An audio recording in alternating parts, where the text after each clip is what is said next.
तोय आणि स्वतः प्रकाशजी आंबेडकर आपल्यासोबत या चर्चेमध्ये जोडले गेलेले आहेत. प्रकाश सर, आपली आरक्षण व्यवस्था ही खरं तर कास्ट बेस्ड नसून क्लास बेस्ड असल्याचं अनेकांचं आम्हाला ऐकायला मिळतं.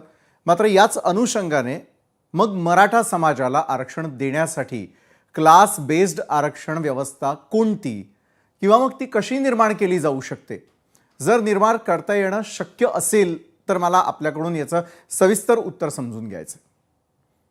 एक लक्षात घ्या की आपलं जे आहे आरक्षण हं. हे आर्थिक दृष्टिकोनातून नाहीये. बरं. इकॉनॉमिक बेस म्हणून नाहीये. हं. जे कारण का इथे इथे जे एक्सप्लॉयटेशन आहे हं. किंवा ज्याला असं म्हणतात भेदभाव आहेत, हं. हे जातीवरती आधारित आहेत. बरं. त्याच्यामुळे असायला जातीवरती आधारित असल्यामुळे हं. मला जे डिस्क्रिमिनेशनचं बेस आहे तेच त्या ठिकाणी वापरावं लागेल आणि मग जात ही त्या ठिकाणी वापरण्यात आली की अच्छा. ज्याच्यामध्ये जे अस्पृश्य होते त्यांना असणारा शेड्यूल कास्ट म्हणून एक यादी केली आणि त्याच्यामध्ये असणारा अंतर्भूत केला. हं. हं. दुसरं इथे जे आहेत ज्याला आपल्याला असं म्हणता येईल की आदिवासी म्हणून आहेत, हं. त्यांचं एक्सक्लुजन फ्रॉम दी सोसायटी म्हणजे सर्वसामान्य सोसायटी बरोबर न राहता ते वेगळे न राहतात किंवा त्यांचं ते एक्सक्लुजन हे धरून ते असणारा आदिवासी म्हणून त्यांना ट्रीट करण्यात आलं. कॉन्स्टिट्यूंट असेंब्लीला वेळ नव्हता म्हणून त्यांनी असणारं 340व कलम केलं आणि येणाऱ्या सरकारला जबाबदारी दिली हां हां. की एक कमिशन स्थापन करून इथे बॅकवर्ड क्लास हा जो इतर मागासवर्गीय हं. हा हं. जो आहे त्याला आयडेंटिफाय करून त्याला ऍडमिनिस्ट्रेशन मध्ये प्रतिनिधित्व कसं मिळेल हं. याच्याकडे त्यांनी बघितलं पाहिजे. बरं. रिझर्वेशन ही काही डेव्हलपमेंट नाही, हं. हा मुळात पहिल्यांदा असताना लक्षात घेतला पाहिजे. इथे व्यवस्था अशी होती की क्षत्रिय म्हणजे इथले मराठे हारले असं धरून चालत नाही, ते स्वतःला क्षत्रिय म्हणून समजतात. हां. सगळे मराठी युद्धामध्ये हारले तर देश हारला अशी असणारी परिस्थिती.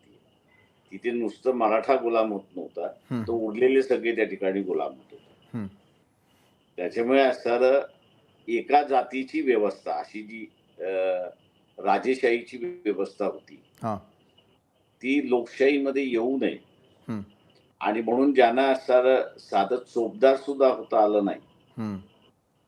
त्या सगळ्यांना ह्या ऍडमिनिस्ट्रेशनमध्ये हिस्सा असला पाहिजे, बरं. त्यांचा सहभाग असला पाहिजे आणि म्हणून असणारं आरक्षण हे असणारं त्या ठिकाणी देण्यात आलं की मिनिमम पार्टिसिपेशन तुमचं जे आहे या शासनामध्ये 7.5% आदिवासींचं आहे, 27% ओबीसीचं आहे आणि 13.5% हे असणारं एससीचं आहे. बरं.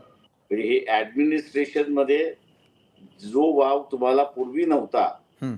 तो देश स्वातंत्र्य झाल्यानंतर लोकशाही आली, त्या लोकशाहीच्या माध्यमातून तुमचा असणारा सत्तेमधला सहभाग अशा रीतीने त्या ठिकाणी ते मांडण्यात आलं अशी अशी परिस्थिती आहे. हं. हं. दुर्दैवाने आरक्षणला आता असणारं डेव्हलपमेंट म्हणून त्या ठिकाणी संबोधल्या जात आहे आणि तो मी जसं म्हणालो की इथला असणारा RSS असेल, BJP असेल किंवा इथला असणारा सरंजामशाही मराठा असेल, हं. निजामी मराठा ज्याला मी म्हणतोय, त्या सगळ्यांचा भांडणं लावण्याचा एक प्रकार आहे की रिझर्वेशन हे डेव्हलपमेंट आहे, तुम्हाला रिझर्वेशन मिळालं तर तुमचं असणारं सगळंच भलं भलं झालं हं. हं. अशा रीतीने प्रचार त्या ठिकाणी केला जातोय. बरं. दुसरं त्याच्यामधलं असं आहे की तुम्ही आर्थिक दृष्टिकोनातून म्हणताय 7% लोक ही शेतीवरती अवलंबून आहेत. हं. हं. ज्या दिवशी पाऊस चांगला त्या दिवशी पीक चांगलं. पीक चांगलं म्हटल्यानंतर माझं उत्पन्न जास्ती आलं. हं. उत्पन्न जास्ती आल्यामुळे माझ्या हातामध्ये इन्कम जास्ती आला अशी परिस्थिती आहे. हां. पण ज्या वर्षी दुष्काळ, शेतात काहीच नाही, बाजारामध्ये विकायलाच काहीच नाही, माझ्याकडे निधी नाही, हं. हं. हं. म्हणजे त्या दुष्काळाच्या वर्षी मी असणारा आरक्षणवादी आणि पाऊस ज्या वर्षी चांगला असेल हं. हं. त्यावेळेस मी आरक्षण विरोधी. बरं. तेव्हा असणारं जे न चालणारं प्रिन्सिपल आहे हं. त्याचा प्रसार करत राहायचा हा जो भारतीय जनता पक्षाचा असणारा खेळ आहे तो यातूनच आहे की त्यांना आरक्षणाला विरोध करायचा आहे. त्यांना असणारा स्वतःशिवाय इतर कोणीही आपल्या बरोबरीने येऊ नये ह्याची ती तसवी घेत असतात. बरोबर आहे. ज्या प्रकारे आपण विश्लेषण करताय